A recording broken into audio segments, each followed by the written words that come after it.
Λέγομαι Άγγελος Χανιώτης και είμαι καθηγητής αρχαίας ιστορίας και κλασικών σπουδών στο Institute for Advanced Studies στο Princeton και πρόεδρος του Διοικητικού Συμβουλίου της ανώνυμης μη κερδοσκοπικής εταιρείας Κόμβος, δίκτυα του απόδημου ελληνισμού.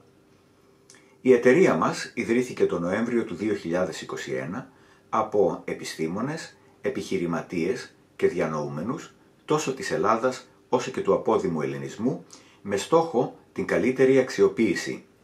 του δυναμικού του παγκόσμιου ελληνισμού για την καλύτερη ανάπτυξη της πατρίδας μας σε ένα ταχύτατα μεταβαλλόμενο περιβάλλον που μας θέτει διαρκώς αντιμέτωπους με νέες προκλήσεις.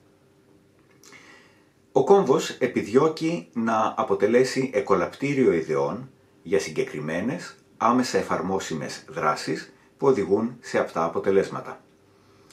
Μέσα στο πλαίσιο των προς το παρόν περιορισμένων δυνατοτήτων του, ο Κόμβος θέτει προτεραιότητες και ανάμεσά τους αναφέρω τη χαρτογράφηση του επιστημονικού δυναμικού πέρα από τα σύνορα της Ελλάδας,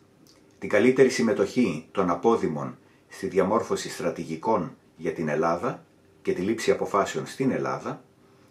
τη θέση της Ελλάδας στο μεταβαλλόμενο πεδίο των μεταφορών, τη βελτίωση της διαχείρισης των οικοκυριών, τη θέση του παρελθόντος στη σημερινή και τη μελλοντική Ελλάδα, τις προκλήσεις που προέρχονται από την τεχνητή νοημοσύνη για τη δημοκρατία και την παιδεία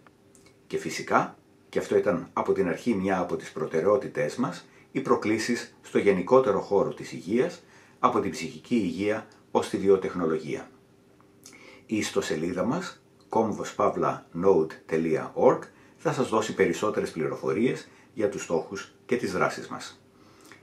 Με ιδιαίτερη χαρά σας καλωσορίζω στην πρώτη δημόσια εκδήλωση του Κόμβου στη συζήτηση στρογγυλής τράπεζας με θέμα τις δομές συνέργειας, υγείας, βιοτεχνολογίας και οικονομίας. Ελπίζω ότι αυτή η πρώτη εκδήλωση θα αποτελέσει την αφετηρία και για άλλες εκδηλώσεις και συνεργασίες με το Κόμβο. Καλή επιτυχία!